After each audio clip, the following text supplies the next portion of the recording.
So you all want to travel to Cambodia. Excellent choice. Excellent choice. Here are 6 tips to think about when you are traveling to Cambodia. You've decided on the country. You decided that this is the one for you. And it's going to be fun. You're going to enjoy it. Cambodia is an amazing country to visit. But the first thing you need to think about is, what time of year are you traveling to Cambodia? Are you going in the dry season? That's from November to April. Or are you going to go in the rainy season? That's May to October. And there are a little bit of different topics that you need to think about. If you're going in the dry season, that is more or less the high season, because everybody want to go when the sun shines. And it's warm. It's going to be warm. It's going to be 35 to 40 degrees and it's going to be steaming hot. And a lot of the day you won't be able to move very long and be many hours outside in the sun, because it's going to be too hot and you're going to be exhausted, most likely. Especially if you are from a Western country like me. And the high season is, of course, you have the guarantee of sunny days. And in the rainy season, of course, it tells by the name, it's going to be a bit rainy. It's going to rain some. Some days it's going to be a little rain. I went in the rainy season, and my experience is that it's not raining like it's raining in Norway. Because when it rains in Norway, it rains for days and weeks at a time. In Cambodia, when it rains for 5 minutes, 10 minutes, maximum 30 minutes. And then it's all fine and good again. And the advantage of that is that it's a little bit cooler temperature. It's going to be maybe 28 to 33 degrees. So it's going to be much more easy to move around and enjoy the whole day. And a plus, there's less people. You don't have to be in big lines. You don't have to wait. You can plan as you go. So my advice, if it's possible for you, is to go in off season. Then you have, unless you are one of those who just love to have people around you.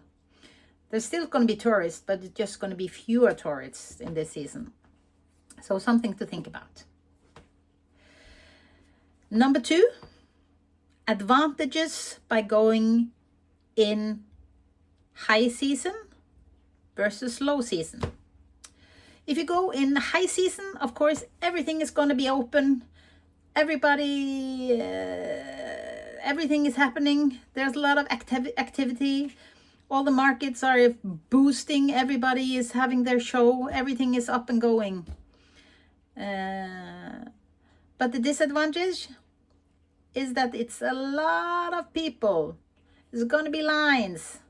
Maybe be queues to something. You have to plan in advance. And of course, hotels is going to be way up. So that is another thing with high season. You have to plan more. You need to know that Tuesday I'm going to be doing this. Wednesday I'm going to be doing this. I book in advance. I want to stay in this place, this hotel. So something to think about. Love season could be that some places are closed, but we didn't see much of that. Most of the places were up and running, but there was just fewer tourists.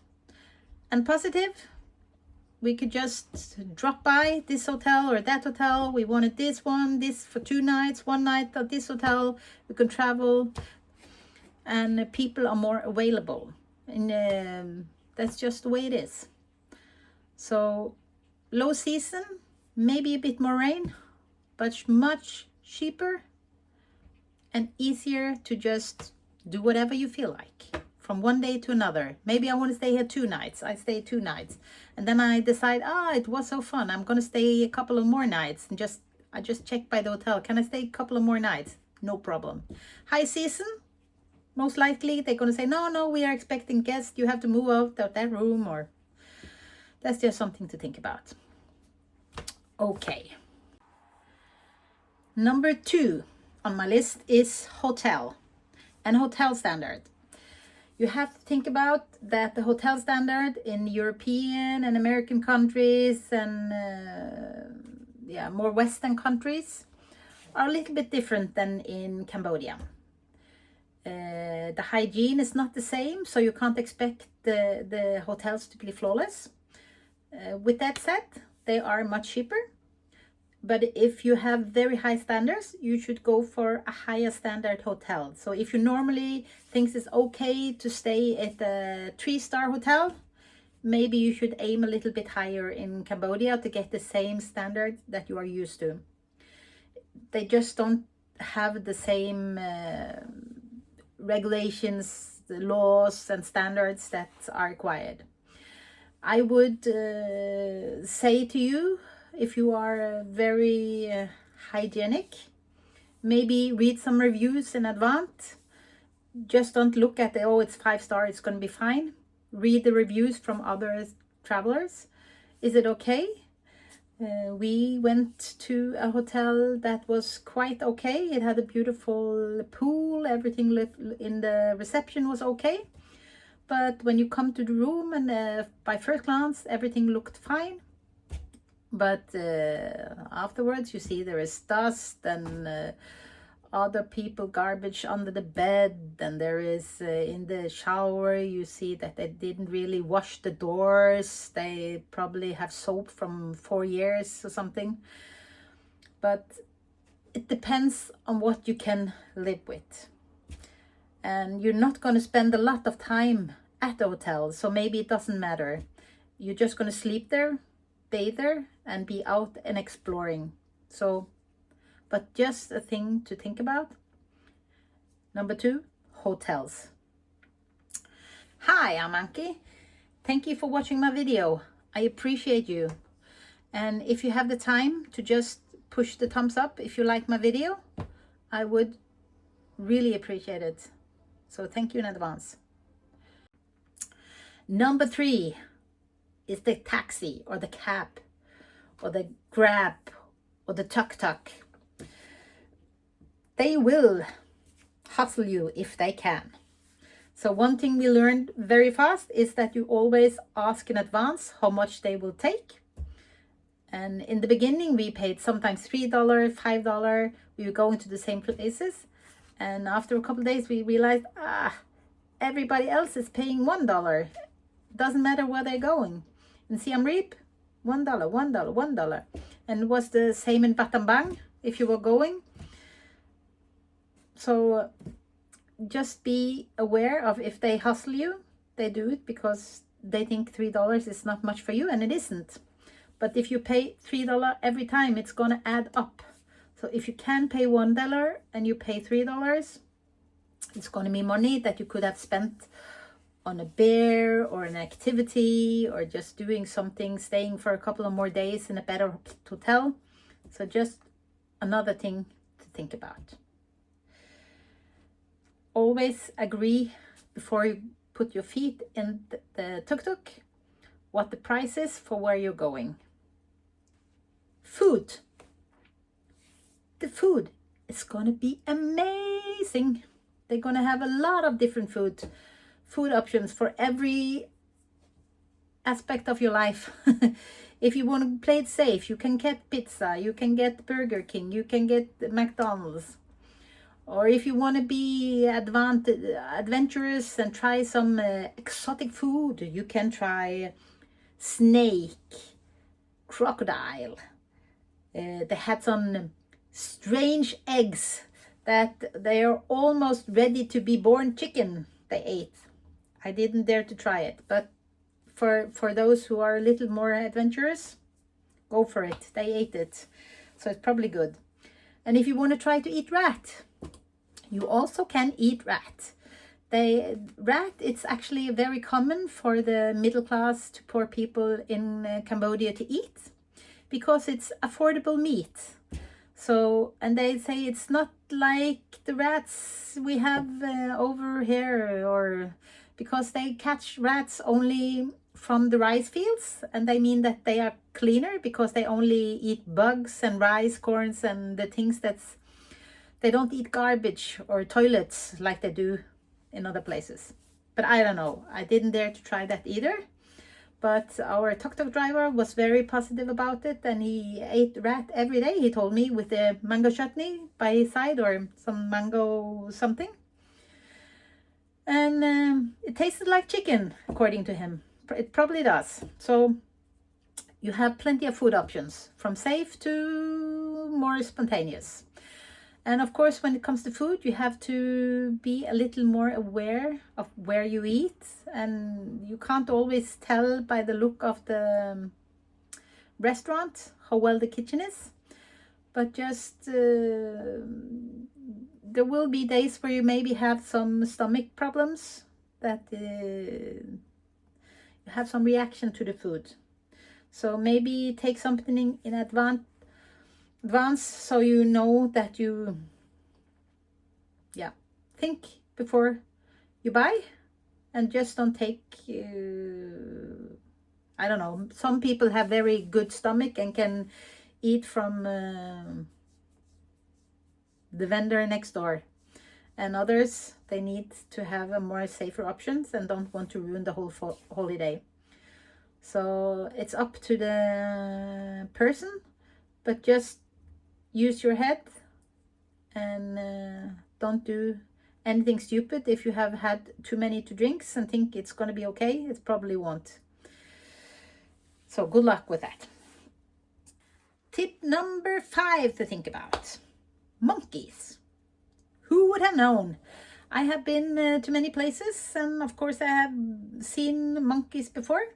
But if you are visiting different temples, then there will be most likely monkeys all over. And they are not shy, and they are not afraid of people. They're very used to the tourists, and they know how to trick you. They will steal your lipstick, your sunglasses, your water, or anything else that they might think of. Even if you have a backpack, some of the monkeys can be that aggressive that they jump you and they climb your backpack, and they know how to open, and they will reach inside and take it. So you kind of have to stamp your foot and be the boss and show that you are not afraid of them either. Because if they see that you are weak, they will, I lost my water to one of the first temples, and then I had to kind of be more, make some sound and make me big and strong. And I scared them off. But just be aware of it. So if you have stuff that you are afraid of, don't bring it to the temples or the places where there will be monkeys. So that is one thing to think about. I know a lot of people going to Cambodia. They will go to the temples in Siem Reap because they are lovely, and there are many, and you should spend more than one day. I just say it. It's because it's going to be, you should buy a pass for at least 3 days if you want to see the temples and have good time and not stress about it. It's better to have more days available. And I will also recommend have a private tuk-tuk driver. I saw people doing bicycle in 32 degrees, bicycling from place to place. I was happy that I had a tuk-tuk and I was warm, because you are going to go in these temples and you are maybe going for hours. So it's good to be resting a little bit in between, resting your legs, because you are climbing up the stairs there, down, round. So private tuk-tuk, then you don't have to wait in line, you don't have to wait for others, and it's very affordable. So recommendation. And we are over in the 6th and last of my tips, is that you plan ahead. What do I want to see? What do I want to experience when I'm in Cambodia? Watch some YouTubers. Look where they have been going. A lot of people go to the same places, and it's for a reason. I can recommend the temples in Siem Reap. I can recommend Battambang and the bats. I mean, just look at some of my YouTube videos and you will get some ideas where I was, and maybe some of it is what you want to see. And if you can afford it, and if you are more people, if you don't go by yourself, maybe you're a family, maybe you are friends, rent a private tuk-tuker, preferably one who speaks English and can tell you a little bit of the places, have some knowledge maybe. Then you will have a great time. But one thing to think about where you're going, because we had to cut something out because it's a bigger country than... Thanks for watching my video. I hope to see you in my next one as well. So click this one for more travel adventures or tips. And bye for now, I guess. See you next time.